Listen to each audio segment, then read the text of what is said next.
Uma boa noite a todos, sejam, portanto, bem-vindos. Há instantes, o Emanuel teve a oportunidade de dar as boas-vindas àqueles que nos assistem também pela internet. Por isso, querido amigo, prezada amiga, é um prazer poder, a partir deste momento, estar junto consigo para podermos estudar a palavra do Senhor. Nós temos, ao longo destas últimas semanas, estado a estudar várias afirmações que Jesus fez e que estão relatadas no Evangelho de João, onde ele se apresenta como o Eu Sou. A expressão Eu Sou, na Bíblia, como já vimos logo na primeira sessão, tem um significado muito importante porque ela reporta-nos aquele episódio fabuloso e impressionante de Êxodo capítulo 3, onde o Senhor se apresenta a Moisés como sendo o grande Eu Sou, o Eu Sou que sou.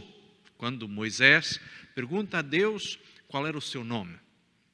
E desta forma, o Senhor apresenta a Moisés a ideia de que ele é um Deus incomparável, um Deus que está muito além da compreensão e do entendimento que o próprio ser humano tenha, mas que ao mesmo tempo é um Deus presente, um Deus amigo, um Deus que se faz junto daqueles que são os seus verdadeiros adoradores.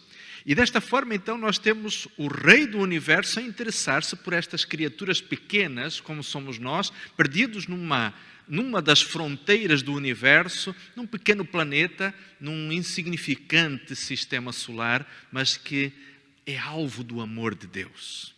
E isto é algo realmente surpreendente. E quando Jesus, no Novo Testamento, vai dizer justamente, lançando mão desta ideia do Antigo Testamento, ele vai dizer, eu sou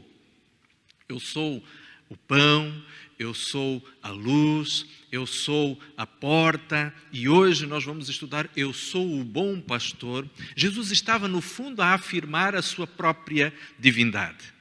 Mas, para estudarmos hoje o tema que está relacionado com o texto de João capítulo 10, verso 11, onde Jesus se apresenta como o bom pastor, nós vamos recuperar um pouquinho daquilo que vimos a semana passada.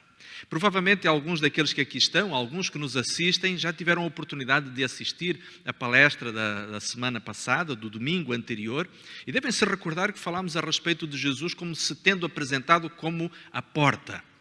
E devem recordar que falámos a respeito do contexto. E permitam-me aqui abrir um pequeno parênteses, talvez para servir como uma referência para muitos daqueles que neste momento nos estão a assistir, podermos perceber que ao estudarmos a Bíblia é extremamente importante entendermos o contexto no qual uma história é apresentada na Bíblia ou no qual uma determinada afirmação é feita nas Escrituras. O contexto é importantíssimo, porque já dizia alguém, um texto fora do contexto pode se transformar num pretexto.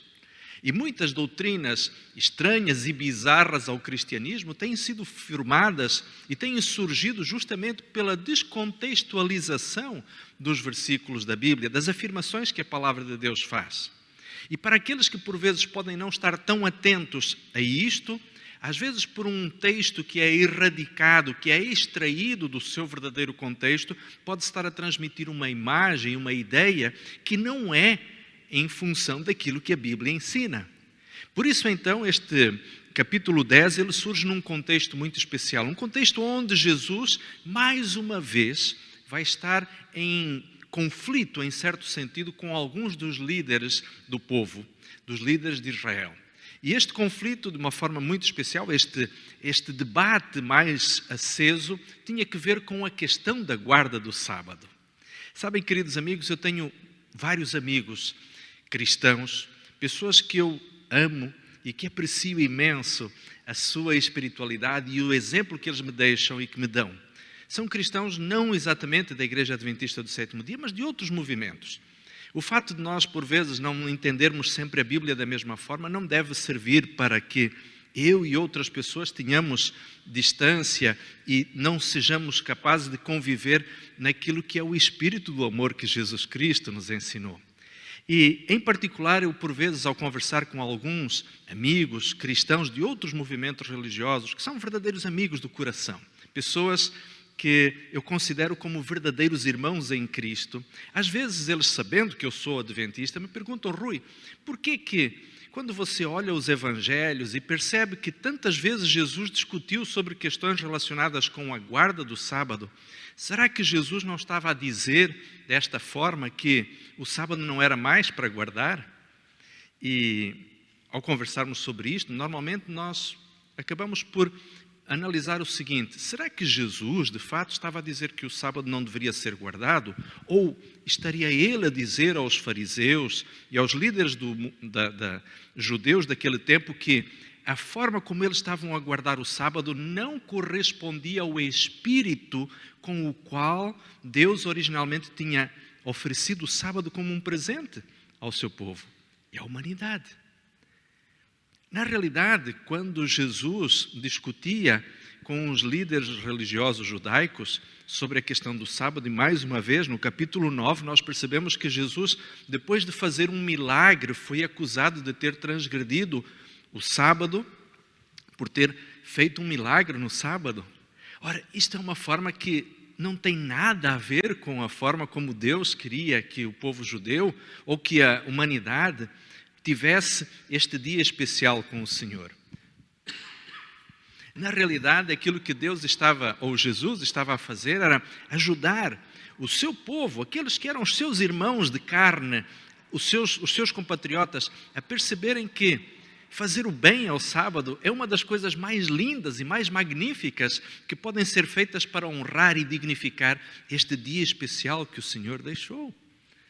Mas uma coisa também é verdade, é que ao Jesus, por vezes, falar com os líderes religiosos que tinham por vezes o seu coração endurecido e a sua mente estreitamente focada em aspectos que iam completamente ao lado em relação aos objetivos de Deus, Jesus ficava indignado. E nós vimos que quando Jesus disse, eu sou a porta, Jesus estava a expressar a sua indignação em relação a estes falsos líderes, estes líderes que estavam a conduzir o povo numa direção que não era efetivamente a vontade de Deus. Por quê?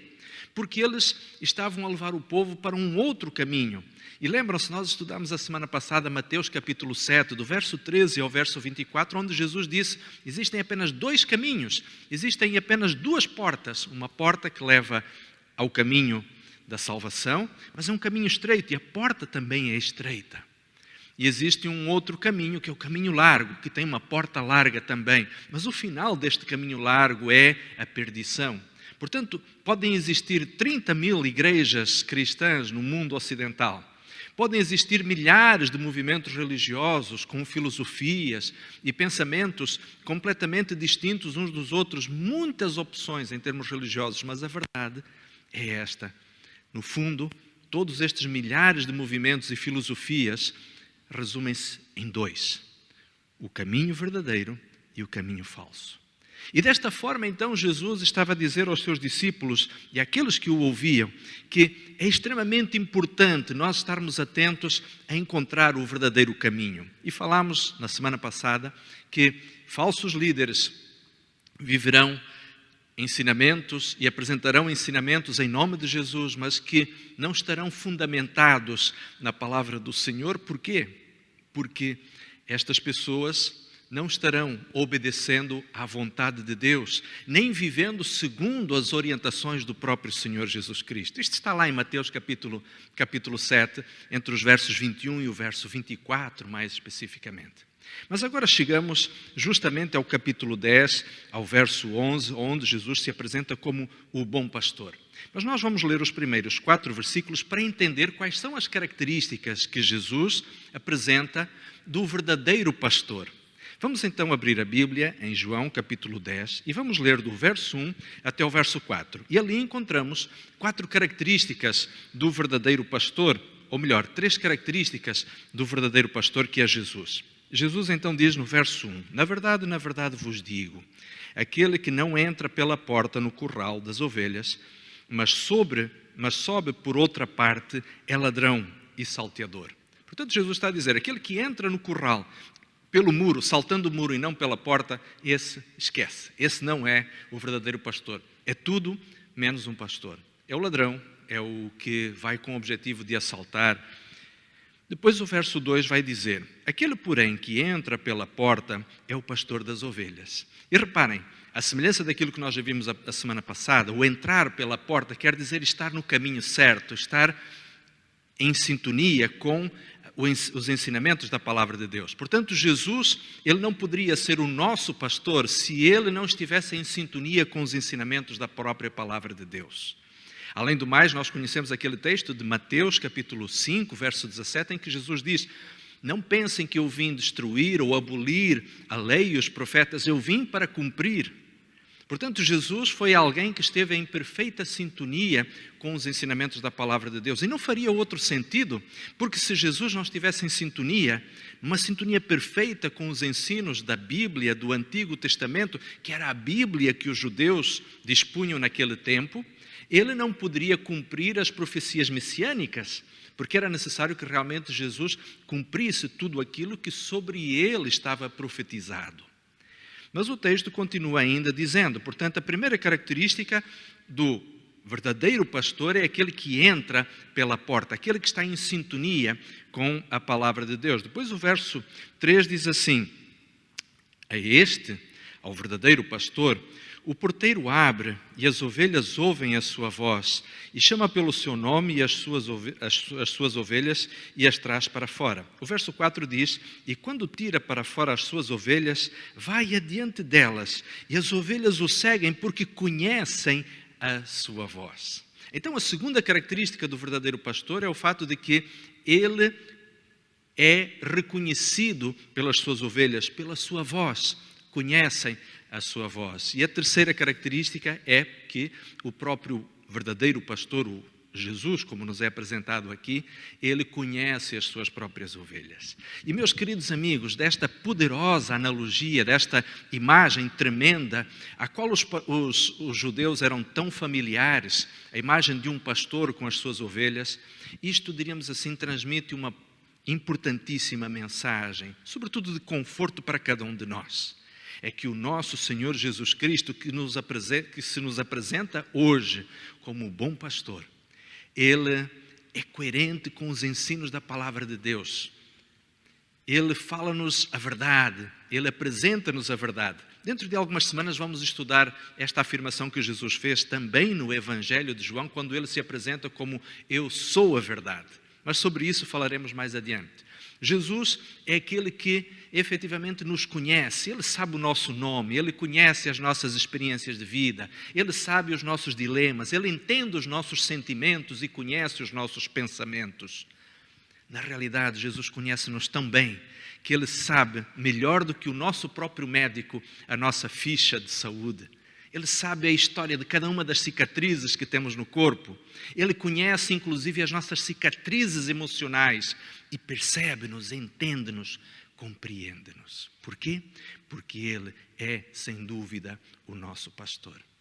Mas quando usamos a analogia ou a imagem do pastor, certamente aqueles que aqui estamos, aqueles que nos assistem a partir de casa, você, querido amigo, prezada amiga, que está familiarizado com a palavra de Deus, quando se fala em bom pastor, certamente vem-lhe à mente um texto da Bíblia. Que texto é este? Que fala sobre um pastor.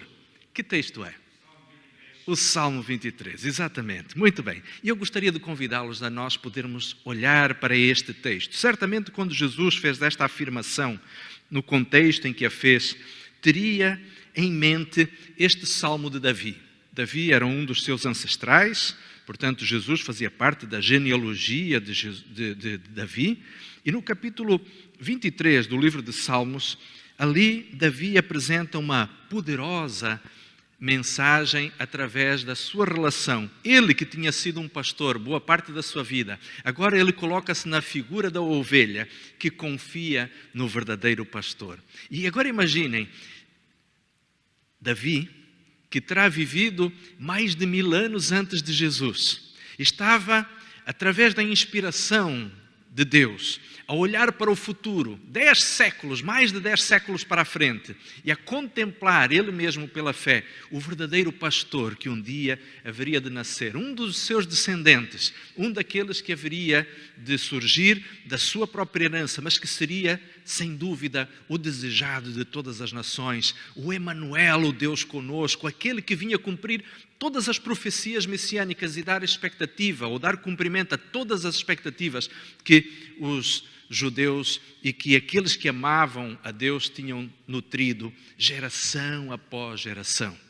E agora então aqui encontramos Davi a dizer isto: o Senhor é o meu pastor e nada me faltará.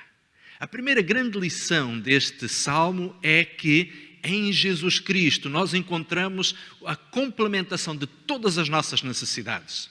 O próprio Davi haveria de dizer algum tempo mais tarde, já no finalzinho da sua vida, quando escreveu o Salmo 37, ele disse: entrega o teu caminho ao Senhor, confia nele e tudo mais ele fará. Ou seja, não existe nada que Deus não possa complementar na nossa vida. Jesus haveria de dizer também vários séculos mais adiante, quando em Mateus capítulo 6, verso 33, ele disse: buscai em primeiro lugar o reino de Deus e a sua justiça, e todas as demais coisas vos serão acrescentadas. É interessante que, mais uma vez, nós vemos aqui Jesus, através das afirmações que fez no Novo Testamento, a complementar, a corroborar aquilo que eram os ensinamentos do Antigo Testamento. Mas, queridos amigos, nós não podemos esquecer uma outra coisa extremamente importante. É que se Deus, Ele nos basta, não existem riquezas, não existem bens que possamos adquirir ou condição social que possamos obter que nos sirva mais do que o que Deus pode fazer por nós. Acreditem. Nós podemos imaginar que os nossos mais emocionados sonhos possam trazer-nos o cumprimento dos nossos maiores sonhos, nos possam trazer felicidade e satisfação. Mas, sem dúvida, nós só encontraremos verdadeira satisfação quando permitimos que o nosso caminho seja conduzido pelo Senhor e que as nossas opções sejam as opções de Deus, porque aí sim, ainda que passemos por dificuldades, a graça do Senhor nos bastará. E é esta a primeira lição que o Salmo nos ensina. O Salmo 23, o Salmo do pastor: o Senhor é o meu pastor e nada me faltará. O verso 2, também imensamente conhecido, diz: deitar-me faz em verdes pastos e guia-me mansamente a águas tranquilas. A missão do pastor é, sem dúvida, providenciar o melhor pasto para o seu rebanho, tendo em conta as necessidades nutricionais de cada um dos animais que lhe estão ao cuidado. Interessantemente, Jesus haveria de dizer vários séculos mais tarde, quando encontramos a tentação do deserto, Jesus no deserto da Judeia, no momento em que ele estava a ser tentado por Satanás, como está contado ali em Mateus capítulo 4, no verso 4 particularmente, Jesus diz uma coisa muito interessante. Ele diz, respondendo a Satanás: nem só de pão viverá o homem, mas de toda a palavra que sai da boca de Deus. Isto é significativo, o fato de que, mais do que, diríamos assim, Jesus como nosso grande pastor, Ele nos conduz ao conhecimento da palavra de Deus, ao conhecimento das orientações divinas. E, queridos amigos, nós não vamos encontrar nenhum alimento que seja suficientemente satisfatório para a nossa alma, para a nossa emocionalidade, para as nossas necessidades, a não ser na palavra de Deus. Nós podemos ler os mais variados autores, podemos ler os maiores tratados de filosofia, podemos aprofundar-nos nas enciclopédias científicas, mas a verdade é que a verdadeira satisfação obtemo-la, sem dúvida, no estudo da palavra de Deus. E quando nós olhamos para a palavra de Deus, percebemos uma coisa interessante. Eu gostaria de convidar-vos, não desmarquem o Salmo 23, mas gostaria de convidá-los a irmos ao capítulo 15 de São João. Evangelho de João, capítulo 15, e ali nós vamos encontrar, capítulo 14, peço perdão. São João, capítulo 14, o verso 26. Diz ali, mas, Jesus falando a respeito do Espírito Santo, mas aquele Consolador, o Espírito Santo, que o Pai enviará em meu nome, esse vos ensinará todas as coisas e vos fará lembrar tudo o que vos tenho dito. É interessante percebermos que Jesus está a levar-nos a perceber que o Espírito Santo haveria de ter a missão para os cristãos, para os seguidores de Cristo, haveria de ter a missão de lhes recordar, de lhes ensinar todas as coisas que Jesus ensinou aos seus discípulos. Se nós formos ao capítulo 16, ao verso 13, nós vamos encontrar, em João capítulo 16, verso 13, vamos encontrar Jesus a usar mais ou menos a mesma imagem, mas acrescentar uma outra informação que é interessante. Verso 13, capítulo 16, verso 13 de João.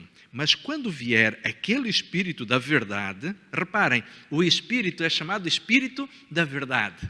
Por quê? Porque Ele vos guiará em toda a verdade. Não apenas em parte dela, não escolhendo uma parte do Evangelho que é talvez mais conveniente, ou mais satisfatório, ou mais interessante, ou mais aliciante, ou mais conveniente. Não! O Espírito Santo nos ensinará toda a verdade, porque, sem dúvida, foi Jesus que, na sua integralidade, ensinou também toda a verdade do Evangelho aos seus seguidores. E não falará por si mesmo, mas dirá tudo o que tiver ouvido e vos anunciará o que há de vir. Isto é interessante e é significativo nós percebermos que, na realidade, quando a Bíblia nos diz que Jesus, o nosso grande pastor, que nos conduz a pastos verdejantes e a águas tranquilas, Ele tem como objetivo fornecer-nos o melhor alimento que nós podemos obter. É aquele que é encontrado na Palavra de Deus. E como se não bastasse, ainda temos o auxílio do Senhor Espírito Santo, que nos ensina, nos recorda e nos esclarece as verdades da Palavra. Por que isto? Bem, nós não vamos ler este texto agora, mas certamente todos aqueles que aqui estamos e aqueles que nos assistam recordam-se daquele texto de 2 Pedro, no capítulo 1, nos versos 19 e 20, quando Pedro diz que os profetas na antiguidade nunca escreveram nenhuma profecia por vontade própria e sempre que o fizeram, de que forma? Motivados, inspirados pelo Espírito Santo. Agora reparem numa coisa interessante, quando a Bíblia nos diz que o autor intelectual da Bíblia é o próprio Espírito Santo e é Ele que está disponível para nos recordar, ensinar e esclarecer as verdades da Bíblia. Imaginem que privilégio nós temos. É por isso que um cristão não precisa viver na ignorância, não precisa viver na dúvida do que a Palavra de Deus tem para lhe ensinar. Se nós, em cada momento que abrimos a Bíblia, em cada momento que vamos estudar as Escrituras, pedirmos que o Senhor Espírito Santo nos esclareça, nos ilumine e nos recorde, é a mesma coisa que nós estarmos a ler um livro com o seu autor a explicar-nos, palavra a palavra, o que ele queria dizer. É exatamente isso que cada cristão tem ao seu dispor. Esta foi a promessa que Jesus fez em João capítulo 14, verso 26 e em João capítulo 16, verso 13. O Espírito Santo nos estaria disponível para nos ensinar todas as verdades da Escritura. Mas vamos voltar novamente ao capítulo 23 de Salmos. Salmos 23. E ali encontramos no verso 3, encontramos uma outra ideia surpreendente, quando Davi diz: refrigera a minha alma e guia-me pelas veredas da justiça por amor do teu nome. Guiar pelas veredas da justiça implica em obediência. Quando Deus nos guia como um bom pastor que pacientemente nos acompanha, nos conduz pelo caminho que, embora estreito, mas é o caminho que leva à salvação. E Ele nos leva à salvação por quê? Porque Ele nos ama. E porque não existe nada que mais dignifique o nome de Deus do que seja salvar um pecador como eu, que tendo uma vida cheia de pecados, tendo uma vida cheia de transgressões, poderá ser perdoado e transformado pelo poder de Deus num monumento à sua glória.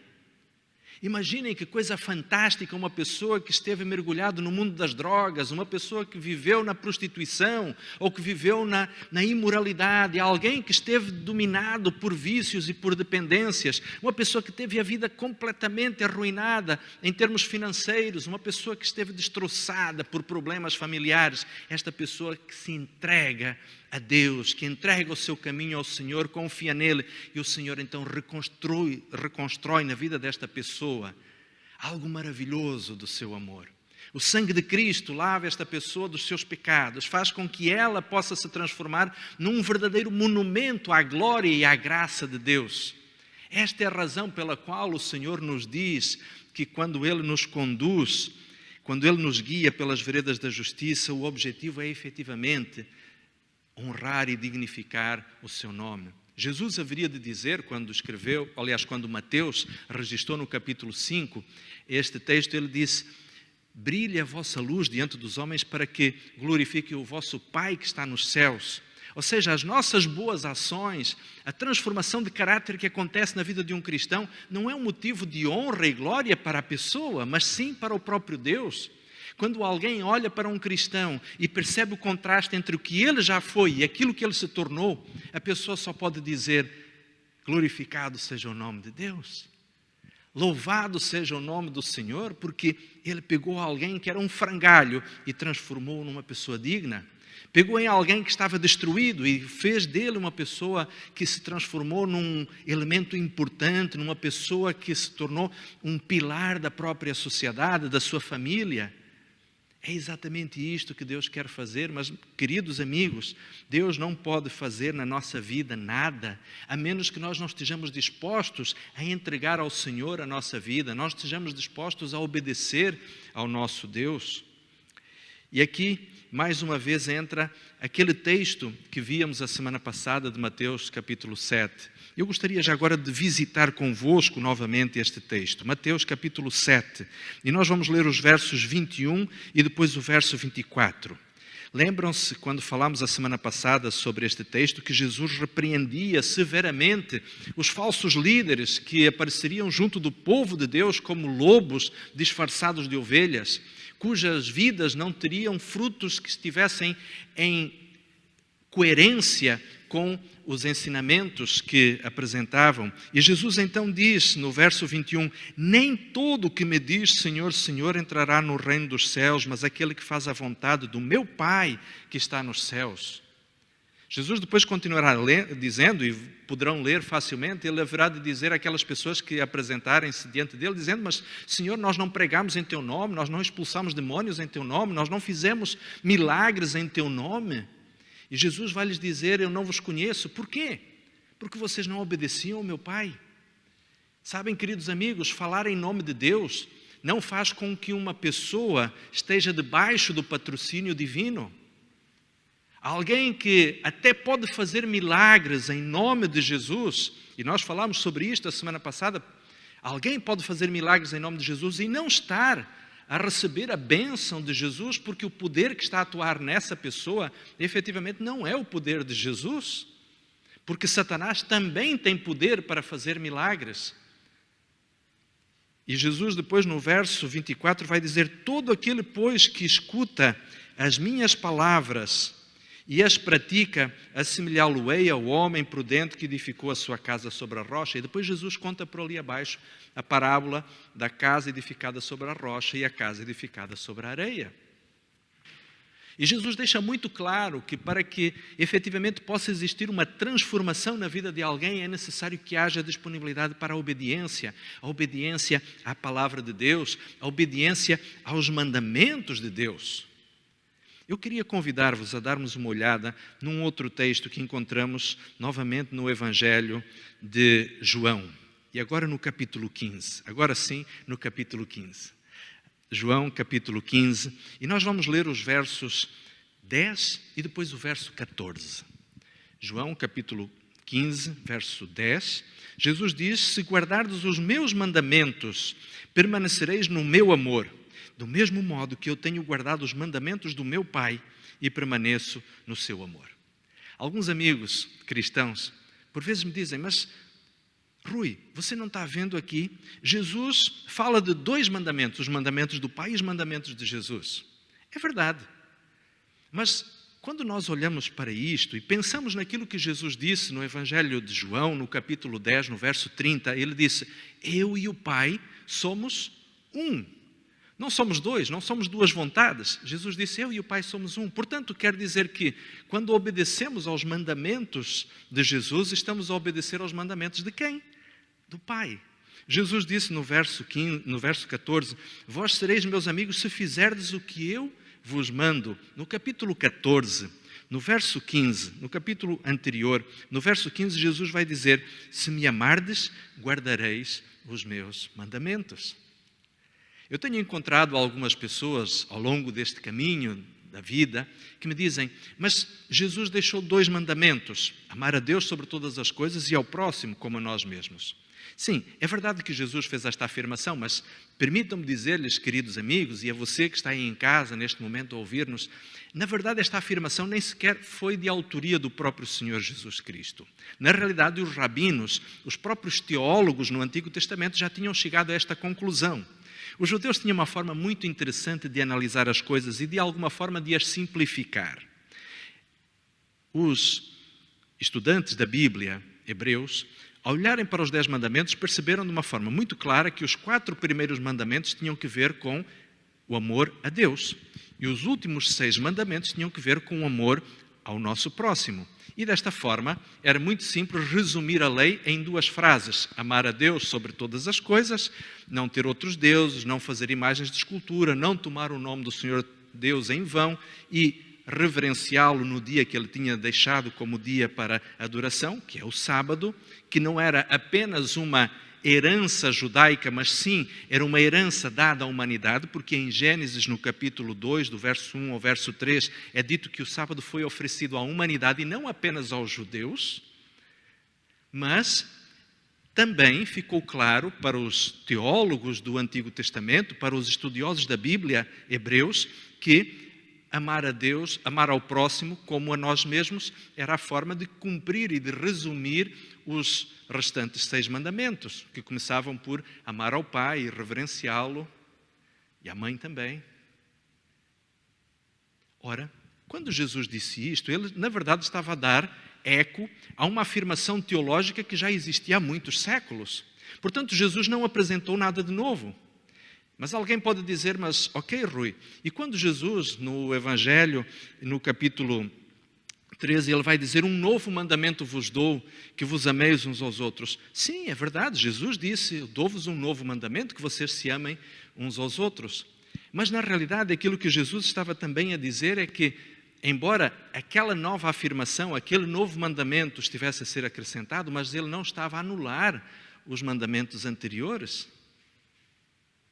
Sabem, meus queridos, muitas vezes, algumas pessoas têm feito um esforço intenso e até teologicamente heróico na tentativa de encontrar justificativas para tentar colocar de lado algo que é difícil de demonstrar na própria Escritura, que é o fato de que os 10 mandamentos de alguma forma tenham sido esquecidos, tenham sido abolidos pelo próprio Senhor Jesus Cristo, quando na realidade não encontramos nenhuma afirmação, nem nos Evangelhos, nem nos restantes textos do Novo Testamento, onde essa frase, onde esta afirmação esteja explicitamente feita. Mas existe uma coisa aqui que, para além destas diferenças que possam existir em termos teológicos entre um movimento religioso e outro, a coisa mais importante que nós não podemos esquecer é que o Senhor Jesus Cristo, sendo o nosso pastor, Ele nos promete uma coisa fabulosa, como é aquela que está no verso 4 do livro do capítulo 23 de Salmos. Ainda que eu andasse pelo vale da sombra da morte, não temerei mal algum. Porquê? Porque tu estás comigo. Isto faz-nos lembrar uma outra afirmação que Jesus faz e que aparece igualmente no Evangelho de João, no capítulo 16, no verso 33, quando Jesus diz o seguinte: tenho-vos dito estas coisas, para que em mim tenhais paz. No mundo vocês terão aflições, mas tenham bom ânimo, porque eu venci o mundo. Queridos amigos, Deus, na sua graça, na sua liderança da nossa vida, Ele não nos promete que nós não passaremos por lutas e por problemas. Deus não nos garante que nós não ficaremos eventualmente alguma vez sem emprego ou sem trabalho e sem salário.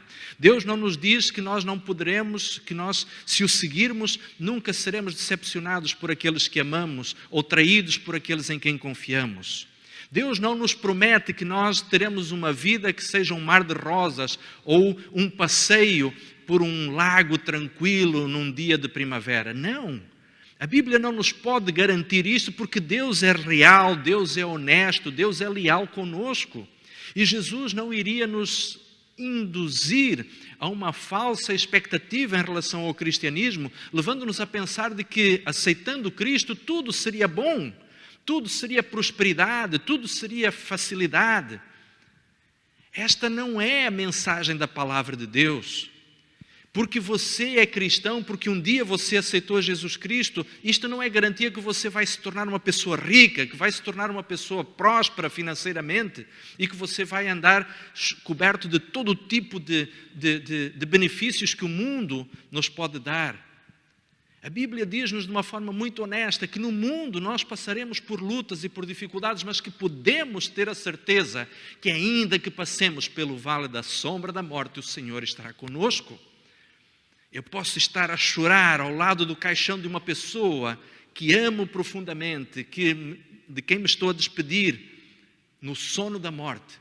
Mas eu sei que ao meu lado está o meu Deus, o Emanuel, Deus comigo, que sabe o que é enfrentar a perda de uma pessoa que nós amamos. Eu posso estar a chorar o fato de não saber o que fazer com as contas que tenho para pagar, porque entretanto fiquei desempregado ou fiquei sem recursos, porque, enfim, alguma tragédia se abateu sobre a minha vida. Mas a Bíblia também me diz que aqueles que são fiéis ao Senhor, aqueles que são justos e obedientes à sua palavra, ainda que passem por dificuldades, o seu pão e as suas águas serão certas. Davi, no salmo que já referimos há pouquinho, no capítulo 37, ele disse: já fui moço e agora sou velho, mas de todas as coisas que vi, uma que eu nunca vi, que foi o justo ou a sua descendência a mendigar o pão. Por isso, queridos irmãos e prezados amigos, ainda que passemos pelas dificuldades mais amargas da vida humana, sabendo que o Senhor é o nosso pastor, reconhecendo-lhes nós a sua voz, sabendo que Ele sabe quem nós somos e sabendo que Ele é honesto e verdadeiro conosco, poderemos ter a certeza de que, sob os cuidados do verdadeiro pastor, cada um de nós poderá ter uma certeza garantida. É que no final do caminho que nós seguirmos com o nosso pastor, o final desse caminho será nas portas da Nova Jerusalém. Amém? Que esta verdadeiramente, queridos amigos, seja a sua realidade, seja a minha realidade, a realidade de cada um de nós. Porque Jesus é o seu pastor, Jesus é o meu pastor. E Ele quer me guiar até ao lugar onde a vida haverá de ser como nós sempre sonhamos e como Deus sempre desejou que fosse a nossa existência. Por isso, confortemo-nos nesta certeza, mesmo no meio das dificuldades. Que o Senhor o abençoe, que o Senhor a fortaleça, querida amiga, que o Senhor nos fortaleça a todos nós.